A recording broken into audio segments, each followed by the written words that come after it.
Live from Fargo and serving you on TV, online, and on the go. This is Valley News Live at 5. Breaking news this evening. Robert Mueller has submitted his final report on the Russia investigation to the Justice Department. Attorney General William Barr was given the report and has delivered a letter to congressional leaders that say he might reveal some of the report's findings, even over the weekend. Officials say Barr wrote in his letter that he is reviewing the report and anticipate that he may be in a position to advise the public of the special counsel's principal conclusions as soon as this weekend. And it's finally here. The NDSU Bison get set to take on the Duke Blue Devils tonight in Columbia, South Carolina. There's so much excitement surrounding the game, and the sports director, who knows this all too well, is there. That's Valley News Team's Beth Poole. She's live for us in Columbia, South Carolina, where the big game is inching closer to tip off. Beth, tell us about all the excitement. I'm seeing a lot of blue right now, you guys. We're just 230 miles from Duke, not to mention South Carolina is where their star player Zion Williamson is from. Practice yesterday was hyped, to say how the kids say. They showed up, they were loud. Every time he touched the ball, he put on a little show, had some dunks, and they showed up. They were excited to see their hometown guy here for what will potentially be or most likely be his only run through the NCAA tournament. But I'll tell you, I'm seeing a lot of green and gold as well, you guys. I had the chance to catch up with some fans today, and as they gathered and collected to get excited for this big matchup with #1 Duke. And even those fans that I saw, the ones that have been to Frisco, I found a gentleman who's been to the draft, who's been to Eagles games, who's followed Bison Nation across the nation. He said that this one was a can't miss. This is really a top one. To see the top team in the country play us in basketball, and to see the hype around Duke and Zion Williamson and Coach K and the legends of that, I mean, just couldn't pass it up.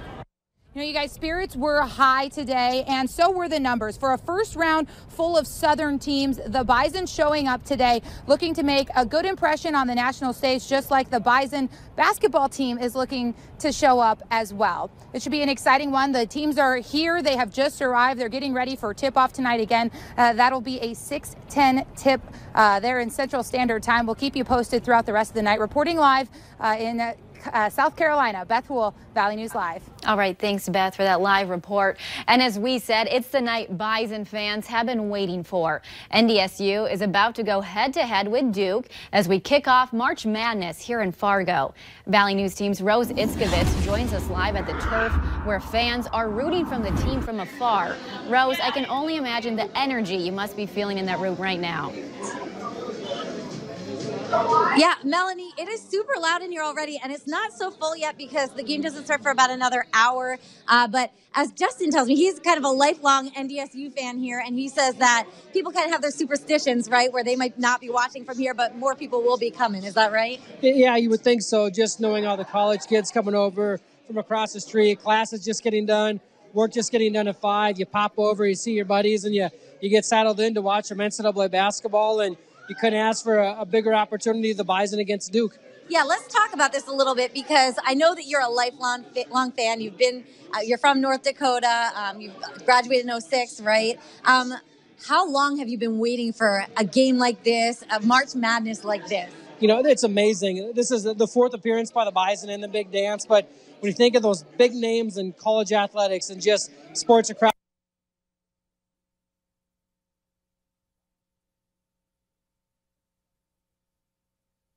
against Coach K, against the Blue Bloods, against Duke, and you couldn't ask for anything more. You know, to me, it's all icing on the cake.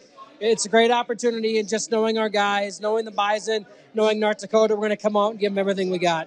Yeah, I was saying earlier, it's kind of like Duke is like the mecca for basketball. You know what I mean? It's kind of like you can't ask for a better opponent to start out, right? It's like football playing Alabama. It's like going up against the Dallas Cowboys. It doesn't get any bigger. And, you know, March Madness, to be the best, you got to beat the best. And to get an opportunity to go against Duke, you're going to have a worldwide audience. It's going to be a really neat opportunity to showcase NDSU, North Dakota, Fargo on a national map, and I'm just excited for it. Great. Well, thank you so much. We're out of time now. We'll be back at 5:30 and 6. It is also Justin's birthday, so thank you so much for coming on. Melanie, back to you. And Rose, as we know, Bison fans are very faithful. Are they putting a lot of money on this game? Yeah, Melanie, I couldn't quite hear you, but I know we were talking a little bit about the betting scenario. I kind of wanted to ask how many people had NDSU on their brackets earlier, and I kind of got the crickets around here. One fan, what did your friend say about being a Bison fan but not crazy? He's a Bison fan. He might have took the over, but we'll kind of disown him a little bit. Anyway, live in Fargo, Rose Iskevitz, Valley News Live. Back to you for real this time, Melanie. Okay, thank you, Rose. And the Bison are going after top-seeded Duke, as we said, and you can watch it in prime time on KX4 starting at 6:10 p.m. Another mild and calm day, and we're loving all of this sunshine. Justin, any surprises we should expect going into this evening? And thank you, Melanie. Good evening, everybody. No more surprises. It's another nice and slightly mild overnight period. We've got clear skies out there right now. We actually see no clouds on our radar. We have to make our way into portions of western South Dakota before we run into any clouds. That's our next system. We do have a chance of some rain showers or some snow showers on Sunday, but it will take a while to get here. Until then, we'll see more of the same. Temperatures into the upper 30s and lower 40s across most of the area today. Winds light and variable, but we're seeing more of a southerly flow that will last through the day tomorrow. Wind speeds 5 to 10 miles per hour. And we're going to keep mostly clear skies into this evening. Watch out for dense fog again late into the overnight and early morning. And temperatures will reach their lows into the low to mid 20s. So we'll tell you what to expect to start the weekend and our next couple of chances of moisture when they'll be coming up later in the newscast. Okay, thank you, Justin. And it's time for this week's Valley's Most Wanted. 18-year-old John Castillo Jr. is wanted out of Cass County for burglary and theft of property. You're urged to call your local law enforcement if you have any information on Castillo. Moorhead police are looking for a 14-year-old who possibly ran away from home. Timonique Davis was last seen on January 20th in Moorhead. Monique is black and has black hair and brown eyes. She's 5'6", 189 pounds, and may be in need of medication. An official with the Moorhead Police Department tells us they are considering her a possible runaway at this time and are actively searching for her. Anyone with information about Timonique is urged to call police. A 4-year-old boy is recovering in the hospital after he was hit by a train. Barnes County Dispatch received a call yesterday afternoon around 2:30 reporting a young boy was hit by a train in the city of Eccleson. The 4-year-old boy was hit by a westbound BNSF train and airlifted from Bismarck to Fargo. The boy is in stable condition and he is expected to be okay. The case remains under investigation by the Barnes County Sheriff's Office. The city of Moorhead is the latest city to issue a state of emergency. Anticipating flooding in the city, the mayor tells us so far there's no cause for alarm, but like in Fargo, there's a small chance for greater flooding. Right now, they're looking to only make 150,000 sandbags versus the 2.5 million in 2009. Should things go, downhill, that we are being prepared right now to make sure that we can mobilize our resources and be able to fight this flood should one take place. The mayor says they'll be keeping up with weather reports to see which way things go.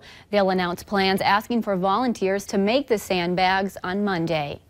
And volunteers in Minnesota are working straight through to next week to fill tens of thousands of sandbags ahead of a forecast for flooding.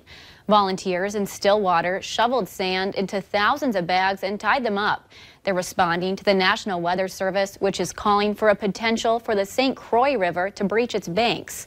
Volunteers are hoping to fill 45,000 bags by next week to hold back some of the floodwaters. The Stillwater Public Works Director says the area gets high water every year, but this year they're expecting more flooding than usual.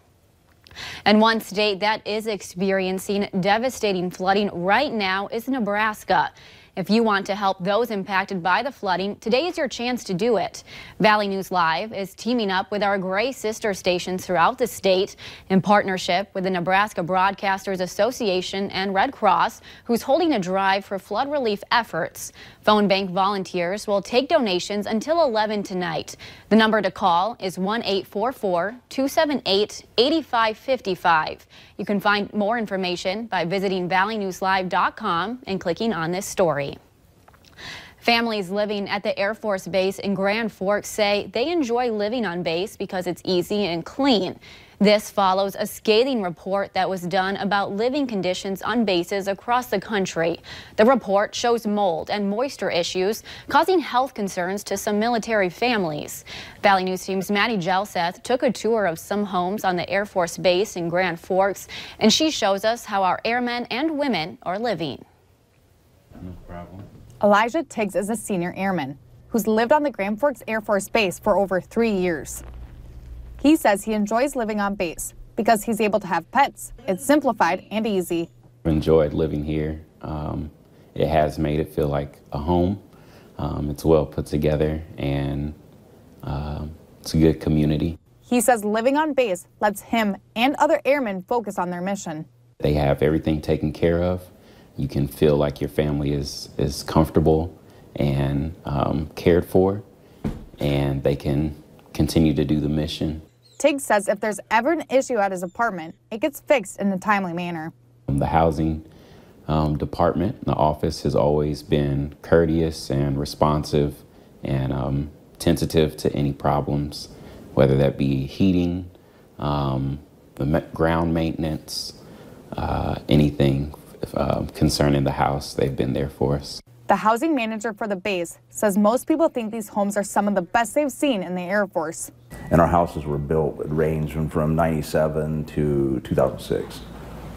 So there's no houses that were built before then. Powell says there are 547 homes on the base, and they have 96% of those occupied by base leadership, airmen, airwomen, and air families. In Grand Forks, Maddie Gelseth, Valley News Live. Private military housing executives and top military officials say they are deeply troubled to hear about the housing issues the report showcased. They said they're holding their chain of command and private contractors accountable. A West Fargo woman was heartbroken after her 2 emotional support dogs that help with her husband's Alzheimer's went missing. We tagged along with her last night as she went searching for the 2 miniature schnauzers. And today we have an update for you.